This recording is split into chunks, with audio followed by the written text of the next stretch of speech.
జై తెలంగాణ. అందరికీ నమస్కారం.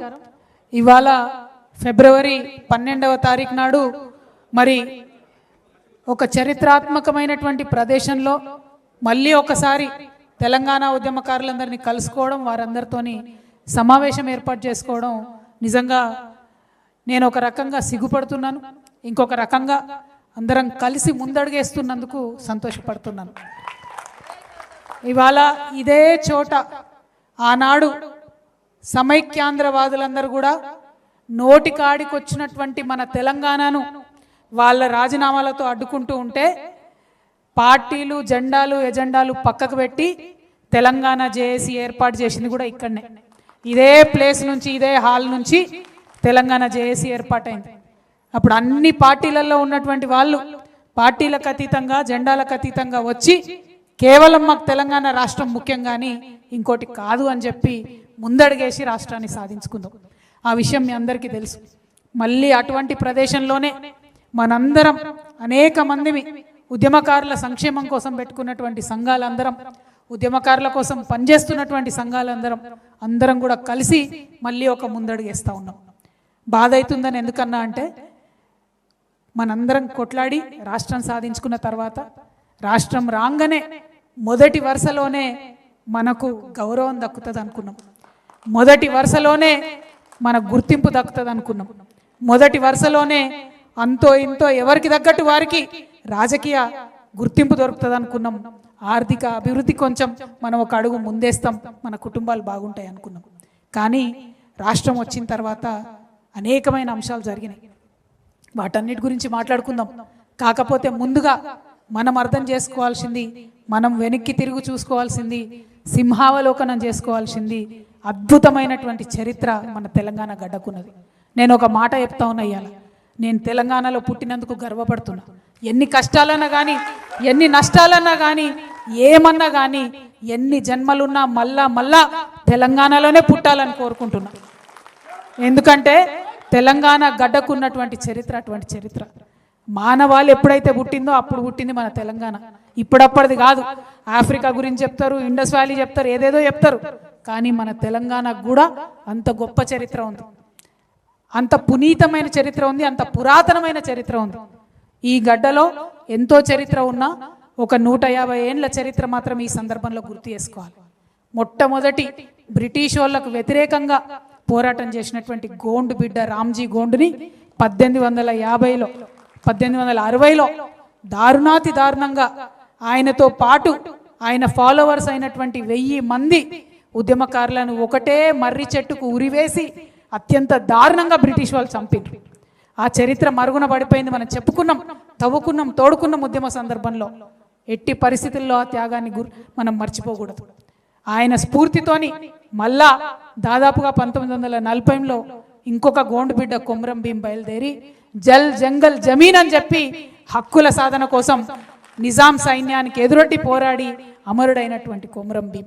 ఆ తర్వాత ఆయన స్ఫూర్తిని అందుకొని దాదాపుగా 1940 జూలై 4వ తారీఖు నాడు, 46 జూలై 4వ తారీఖు నాడు దొడ్డి కొమరయ్య అమరుడైండు.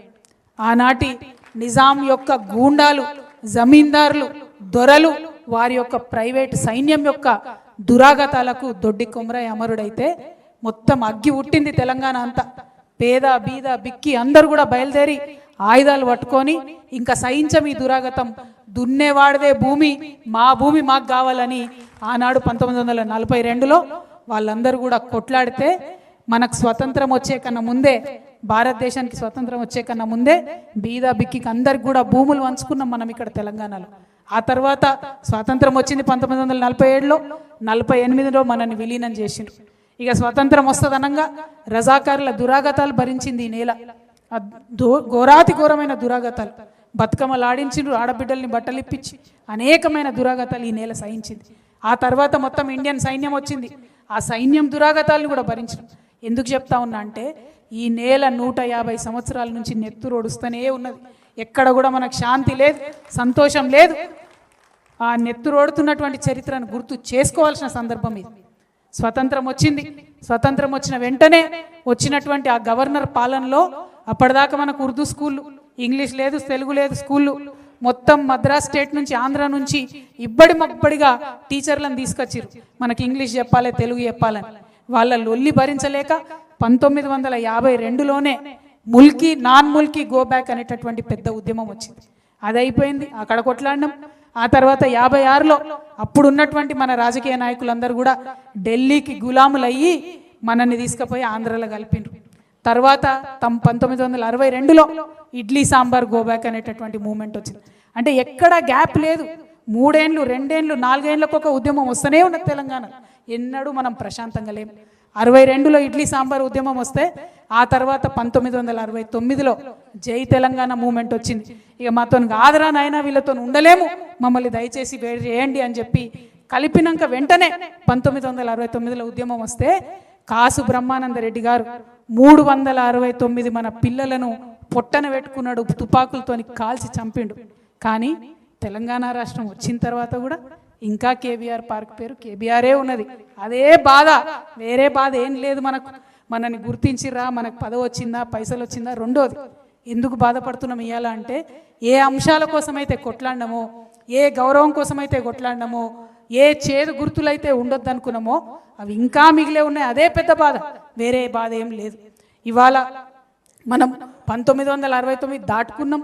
ఆ తర్వాత దాదాపుగా 20 సంవత్సరాలు నేల నిజంగా ప్రతి ఊర్లో నెత్తురు పూలు ఊసినట్టే నక్సలైట్ ఉద్యమంలో పోయినటువంటి మన బిడ్డలను ఘోరాతి ఘోరంగా రాజ్యం పొట్టన పెట్టుకున్నది. అది చూసుకుంటా ఉన్నాం మనం. 1970 నుంచి దాదాపు 95 వరకు తెలంగాణ గురించి ఎక్కడ పెద్దగా చర్చ రాలే. ఎందుకంటే జై తెలంగాణ అన్నోళ్ళ నల్ల ఎత్తుకపోవడు సంపుడు. నాకు తెలిసి వరంగల్లో పద్మాక్షమ్మ గుట్ట ఇప్పటి వరకు కూడా నెత్తురోడుతూనే ఉన్నట్టుందని నేను అనుకుంటా ఉన్నా.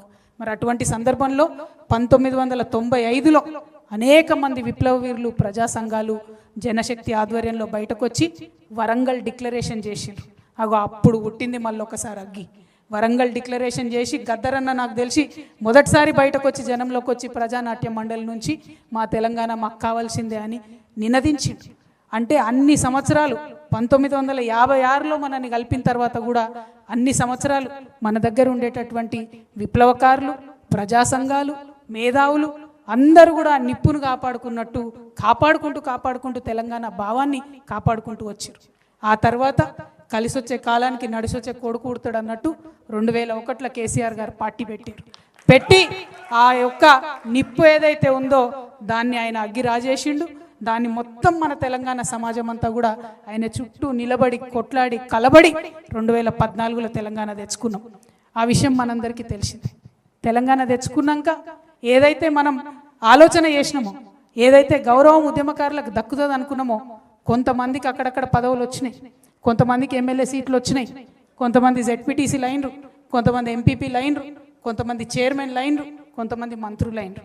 మన బాధ ఏంటంటే నిన్నటిదాకా నా పక్కన భుజం తట్టి పనిచేసి నడిచినటువంటి నాయకుడు ఎమ్మెల్యే అయితే ఏం సోదరా అని దగ్గరికి తీసుకుంటాడు అనుకుంటే నువ్వెవడరా అన్నట్టు చూడడమే మన బాధ. ఇది నా బాధ కాదు, ఖమ్మం నుండి వచ్చినటువంటి మిత్రులు మాట్లాడుకుంటూ చెప్పిండ్రు. నిన్న మొన్నటి కాడ మన కాడ ఉన్నోడే ఎమ్మెల్యే అయితే మనకేదో జరిగిపోతుంది అనుకుంటే వాడు మనని పురుగుని చూసినట్టు చూస్తే ఆ బాధ, అవమానం ఎంత దారుణంగా ఉంటుందో మీ అందరికి కూడా తెలుసు. పదే చెప్పిరు మనోళ్ళు. అదొక రకమైతే అప్పుడు కూడా సర్లే మనోడే కదా, మారుతాడు కదా, అది ఇది అనుకున్నాం. కానీ ఎవరైతే తెలంగాణ ఉద్యమాన్ని వ్యతిరేకించిరో, ఎవరైతే సమైక్యాంధ్ర వాదాన్ని సపోర్ట్ చేసిరో వాళ్ళందరూ కూడా టీఆర్ఎస్ పార్టీలోకి రావడం ఎవ్వరం కూడా తట్టుకోలేకపోయినాం.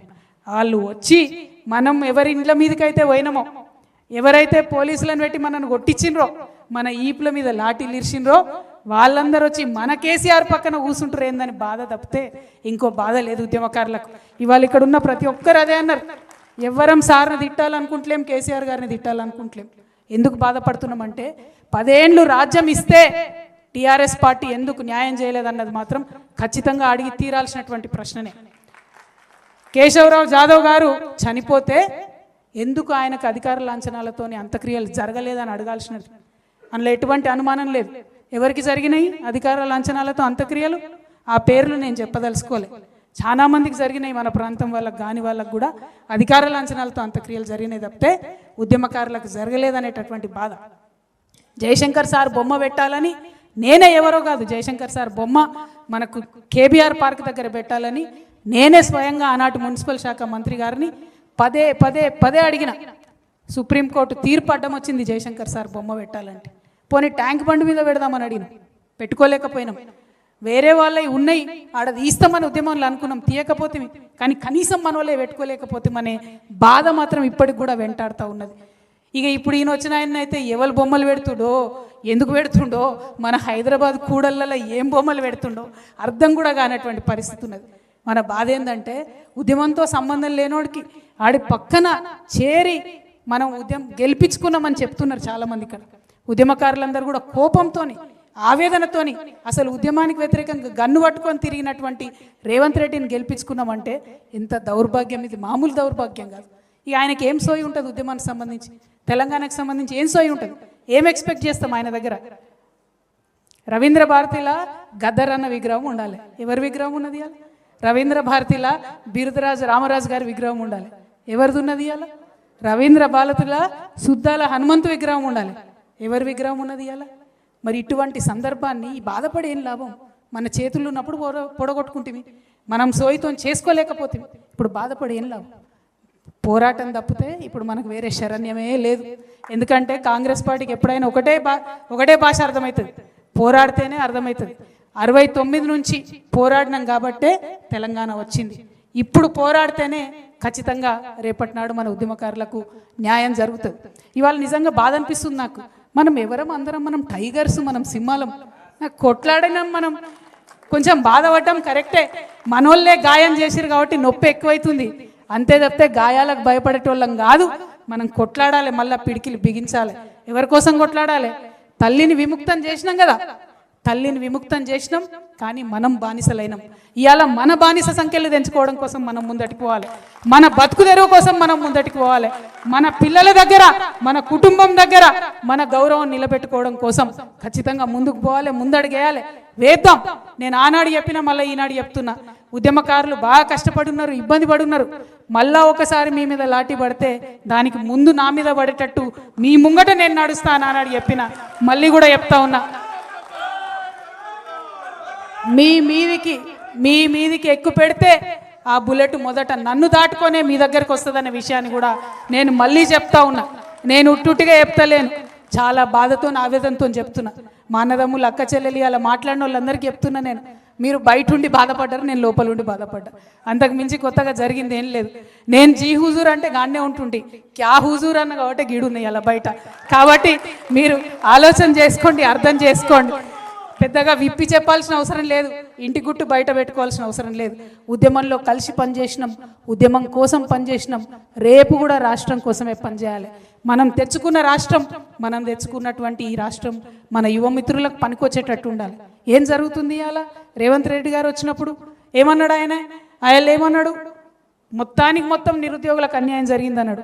ఇవాళ ఏం చక్కదనం జరుగుతుంది? మరి 2 సార్లు పరీక్ష పెడితే ఇవాళ కూడా గదే పరిస్థితి కదా. ఇవాళ కూడా నిరుద్యోగులు పోయి కోర్టు చుట్టూ తిరుగుతున్నటువంటి పరిస్థితి కదా. మరి ఆనాడు న్యాయం జరగలేదు, ఈనాడు న్యాయం జరగలేదు. చేసింది ఏందిరా నాయన అంటే తెలంగాణ తల్లి చేతులకి వెళ్ళి బతుకమ్మని తీసేసిండు, రంగు మార్చిండు, సెక్రటేరియట్లో పెట్టిండు. ఆమె ఏం తల్లో ఎవరికైతే అర్థమైతలేదు. మరి అద్దప్పుతో ఆయన చేసింది ఏమీ లేదు. నేను ఇవాళ డిమాండ్ చేస్తూ ఉన్నా, మన ఉద్యమకారులందరి పక్షాన నేను డిమాండ్ చేస్తూ ఉన్నా, ఒకటే ఒక మాట అడుగుతా ఉన్నా. ఏదైతే తెలంగాణ ఉద్యమకారులకు చేస్తారని మీరు చెప్పినరో ప్రతి ఒక్కటి చేయాల్సిందే. ఇప్పుడు ఈ సందర్భంలో ఎందుకు పెట్టినాం సభ? ఎందుకంటే ఫిబ్రవరి 26 నుండి బడ్జెట్ సమావేశాలు వస్తూ ఉన్నాయి. ఆ బడ్జెట్ సమావేశాల్లో మరి ఖచ్చితంగా తెలంగాణ ఉద్యమకారులు, అమరవీరుల కుటుంబాలకు ఏదైతే మీరు ఇస్తామని చెప్పారో 25,000 రూపాయల పెన్షన్ ప్రతి అమరవీరుల కుటుంబానికి ఇస్తా అన్నారు. ప్రతి అమరవీరుల కుటుంబానికి ఒకరికి ఉద్యోగం ఇస్తామన్నారు. దానికి సంబంధించి బడ్జెట్లో ప్రకటన చేయాలి. రెండవది, ప్రతి చోట ఉద్యమకారులు ఎవరైతే ఉన్నారో వాళ్ళని గుర్తిస్తామన్నారు. ఆ ప్రక్రియ ప్రారంభిస్తున్నట్టుగా బడ్జెట్ సమావేశాల్లో ప్రకటించాలి. ఉద్యమకారులందరికీ కూడా మరి 250 గజాల జాగా ఇస్తామని చెప్పిండ్రు. ఆ ప్రక్రియ ప్రారంభిస్తున్నట్టుగా బడ్జెట్లో ప్రకటించాలి, అసెంబ్లీలో ప్రకటన చేయాలి. ఉట్టికి కాదు, ఉద్యమకారులకు ఏదైతే సంక్షేమ బోర్డు పెడతామన్నారో ఆ సంక్షేమ బోర్డు ప్రకటన చేయాలి. చేయకుంటే ఊరుకునేదే లేదు. నేను హెచ్చరిక చేస్తూ ఉన్నా, రేవంత్ రెడ్డికి కాదు, కోదండరామ్ సార్కి నేను హెచ్చరిక చేస్తూ ఉన్నా. ఎందుకంటే రేవంత్ రెడ్డిని ఉద్యమకారులు నమ్మిందే మీ వల్ల. మీరు పోయి ఆయన పక్కన ఏరితే ఈ తెలంగాణ ఉద్యమ ద్రోహి, తెలంగాణ ఉద్యమ వ్యతిరేకి ఈయన పక్కకు కోదండరాం సార్ పోయిండు, మరేమో ఈయన చేసి పాడేతాడేమో ఉద్యమకారులకు అని చెప్పి ఉద్యమకారులందరూ నమ్మిండ్రు. కానీ 2.5 ఏళ్లుగా కోదండరాం సార్ ఎక్కడ మాట్లాడతలేరు. ఎందుకు మాట్లాడతలేరు? అసెంబ్లీలో మాట్లాడండి, చర్చించండి, నిలదీయండి. కాంట్రాక్టర్లకు తట్టెడు మట్టెత్తకుండానే 5,000 కోట్ల రూపాయలు రేవంత్ రెడ్డి ఇచ్చుకుంటున్నాడు కదా, మరి మీరెందుకు కోదండరాం సార్ మాట్లాడతలేరని నేను మిమ్మల్ని ప్రశ్నిస్తా ఉన్నా. నేను అడుగుతా ఉన్న ఆకునూరి మురళి గారిని, మీరు ఒక ఐఏఎస్, మీరు ఒక మేధావి, ఏమన్నారు మీరు? విద్యలో మార్పు తేవాలి, కేసీఆర్ చేస్తలేడు, నేను దగ్గరుండి చేపిస్తానన్నారు. అందుకనే కదా నమ్మింది ఉద్యమకారులు మిమ్మల్ని. ఆకునూరి మురళి గారు, కోదండరాం సార్, మీరు పోయి రేవంత్ రెడ్డి పక్కన చేరితేనే కదా ఉద్యమకారులు నమ్మింది. మరి ఎందుకు ఇవాళ మీరు సైలెంట్ ఉంటున్నారు? ఏమిచ్చింది మీ విద్యా కమిషన్? ఇచ్చిన రిపోర్ట్ ఒకటన్నా ఫాలో అయిందా కాంగ్రెస్ ప్రభుత్వం? ఏమన్నా మేలు జరిగిందా? ఏం జరుగుతుంది ఇవాళ? గురుకులాలలో పిల్లలు చచ్చిపోతూ ఉంటే ఏం చేస్తుంది మీ విద్యా కమిషన్? ఎందుకని ఆకునూరు మురళి గారు మాట్లాడతలేరు? ఈ ప్రశ్న ఇవాళ ఖచ్చితంగా ఉద్యమకారులు అడుగుతారు. వారి పక్షాన తెలంగాణ జాగృతి ఇవాళ మిమ్మల్ని ప్రశ్నిస్తుంది. ఇవి రెండే కాదు, మరి అనేకమైనటువంటి అంశాలు ఉన్నాయి. ఎందుకంటే తెలంగాణ ఉద్యమకారులు మనం ఎప్పుడైనా మన కోసం మనం అడిగే అంశాలు అడుగుతాం, కానీ మనతో పాటు తెలంగాణకు కావాల్సిన అంశాలను ఇంకా ఎక్కువ ప్రాధాన్యత అడుగుతాం. కాబట్టి తెలంగాణ కోసం ఏదైతే హామీలు ఇచ్చిందో కాంగ్రెస్ ప్రభుత్వం, వాటన్నిటి సాధన కోసం కూడా వెంటబడతాం. ఊరికే వదిలిపెట్టేదైతే లేదని కూడా ఈ విషయాన్ని తెలియజేస్తూ ఉన్నాం. ఇంకొక మాట, ఇవాళ తెలంగాణ ఉద్యమకారులు అందరూ ఉన్నారు కాబట్టి మీరందరూ ఆమోదిస్తే నేను ప్రపోజ్ చేయాలనుకుంటున్నాను. హైదరాబాద్లో అద్భుతంగా బిల్డింగ్లు కట్టుకున్నాం, ఫ్లైఓవర్లు కట్టినాం, 56 అంతస్తుల మేడలు కట్టినాం. కానీ ఆ 56 అంతస్తుల మేడలో కనీసం 50 మంది కన్నా మన పిల్లలకు ఉద్యోగాలు వచ్చినాయా? వచ్చే ప్రైవేట్ కంపెనీలలో ఎక్కడన్నా తెలంగాణోడు కనబడుతున్నాడా? ఎక్కడనో నార్త్ ఇండియా నుంచో ఎక్కడి నుండో వచ్చి 1,50,000 ఉద్యోగాలు, 2 లక్షల ఉద్యోగాలు వాళ్ళే చేసుకుంటున్నారు. కానీ చదువుకున్న మన పిల్లలకు ఎక్కడన్నా అవకాశం ఉందా? నాకు తెలిసి ఉద్యమకారుల పిల్లలకు ఎవరికి కూడా పెద్ద పెద్ద కంపెనీలు హైదరాబాద్లో ఉద్యోగాలు వచ్చినట్టయితే నాకు తెలియదు. నేను ఇవాళ అడుగుతా ఉన్నా, ఆలోచన చేద్దాం ఉద్యమకారులందరం కూడా, ఉమ్మడి కార్యాచరణ కోసం అడుగుతా ఉన్నా. వేరే రాష్ట్రాలలో బెదిరించినట్టు కాదు, కాకపోతే కనీసం ఒక 20% మన తెలంగాణ వాళ్లకు రిజర్వేషన్ పెట్టాలి ప్రైవేట్ ఉద్యోగాలలో అని నేను అడుగుదాం అనుకుంటున్నా. అడుగుదామా? న్యాయమేనా? వాజిబేనా? పక్కానా? మళ్ళీ వెనక కోరు కదా, పిడికిలు ఎత్తుతారా? జై తెలంగాణ. తెలంగాణలో ప్రైవేట్ సంస్థలలో ఉద్యోగాలలో తెలంగాణ లోకల్కి 20% రిజర్వేషన్ ఇవ్వాలని చెప్పి తెలంగాణ జాగృతి తరఫున పోరాటం చేద్దామని ఈ సందర్భంగా నేను తెలియజేస్తా ఉన్నాను. అదేవిధంగా మరి ఇంతకుముందు తమ్ముడు వీరేందర్, సీతారాం కలిసి ఒక యాప్ ఇక్కడ లాంచ్ చేసినాం. ఎందుకోసం ఈ యాప్ లాంచ్ చేసినామంటే, కేసీఆర్ గారి హయాంలో ఆనాడు ఆఫీసర్లు మన ఒక క్వశ్చన్ అడిగారు. ఏమని? ఎవరు ఉద్యమకారులు అన్నారు. వాళ్ళు ఎవరు ఉద్యమకారులు అంటే ఎవరు అని అడుగుతున్నారు. అంటే ఉద్యమకారులు అంటే ఎవరో కూడా మనమే చెప్పుకోవాలన్నట. ఎంత బాధాకరం ఇది! ఉద్యమకారులు అంటే ఎవరో కూడా మనమే చెప్పుకోవాలి. నాకు గుర్తుండి ఉద్యమకారులు ఎవరు తెలుసా? ఎవరైతే ఇప్పుడు మా సాయిరామ్ అన్న ఉద్యమం చేస్తా అంటే అక్క పొద్దుగాలు లేచి టిఫిన్ చేసి పోనాయన కొట్లాడు తెలంగాణ కానీ పంపింది. ఈయన కంటే ఎక్కువ ఆమె ఉద్యమకారు. ఒక అన్నను ఉద్యమానికి పంపిన ఒక చెల్లి, ఒక భర్తను ఉద్యమానికి పంపినటువంటి ఒక భార్య, ఒక కొడుకును ఉద్యమానికి పంపినటువంటి ఒక తల్లి, వాళ్ళు ఉద్యమకారులు. మరి వాళ్ళని ఎట్లా గుర్తియాలి? ఇవాళ నేను ఎట్లా గుర్తుపట్టాలి? వాళ్ళ ఎవరు గుర్తించాలి వాళ్ళను? దానికోసమే ఈ యాప్ పెట్టినాం.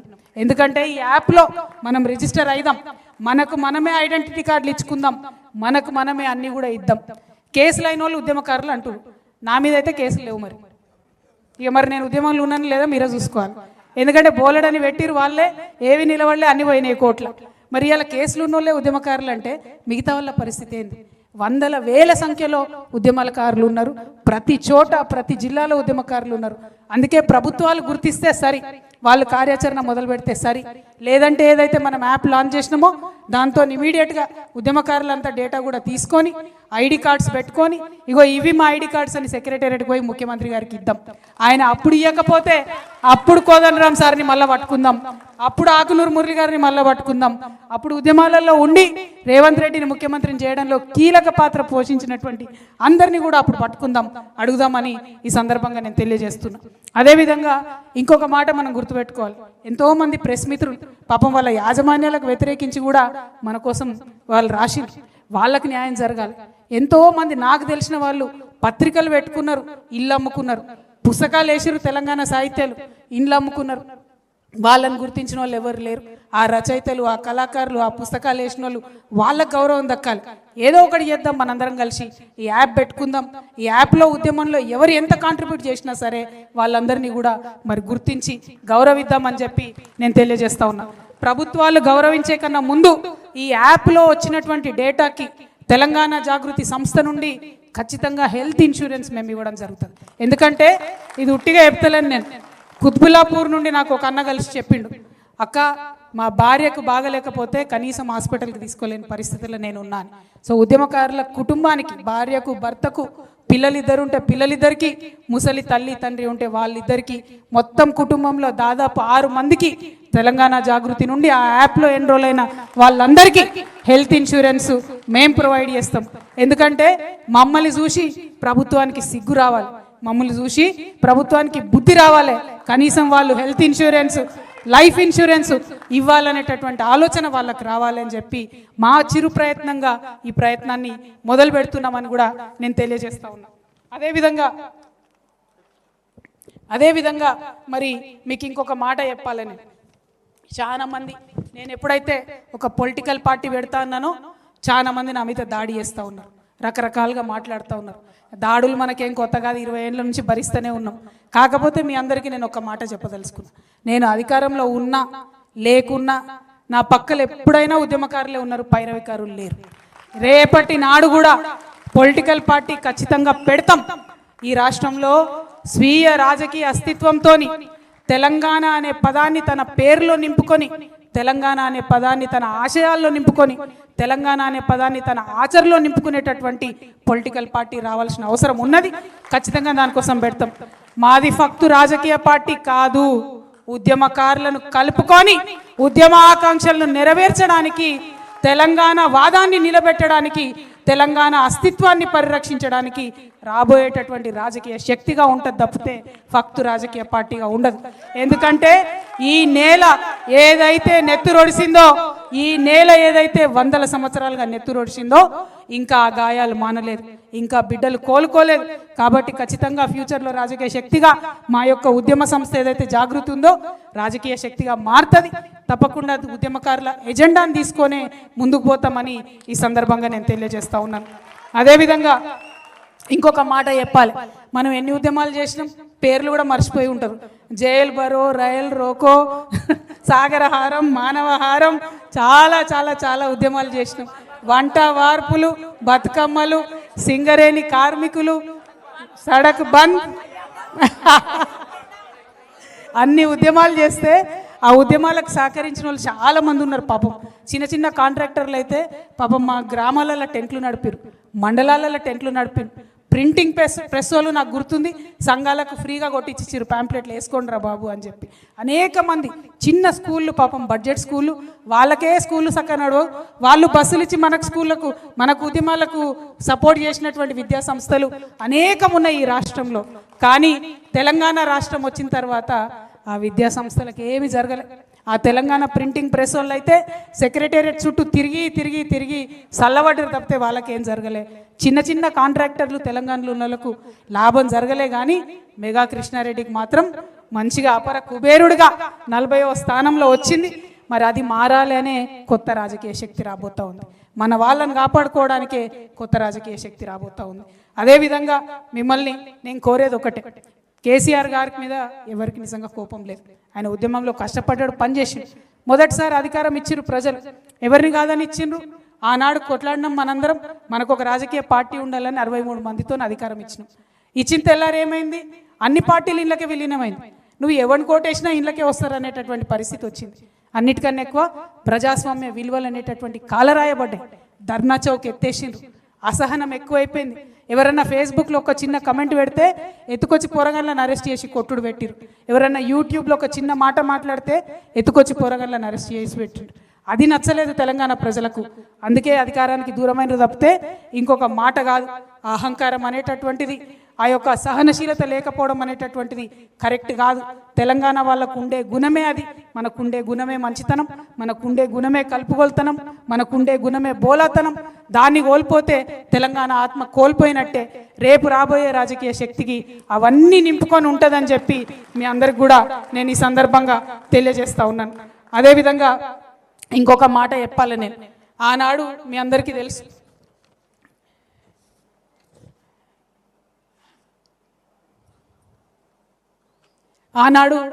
తెలుసు, నేను చెప్పుకుంటూ వచ్చిన చరిత్ర, ఎంతోమంది వారసత్వంగా కాపాడుకుంటూ వచ్చినటువంటి తెలంగాణ భావన అనేటటువంటి మెట్లెక్కి ఆనాడు కేసీఆర్ గారు అధికారంలోకి వచ్చారు.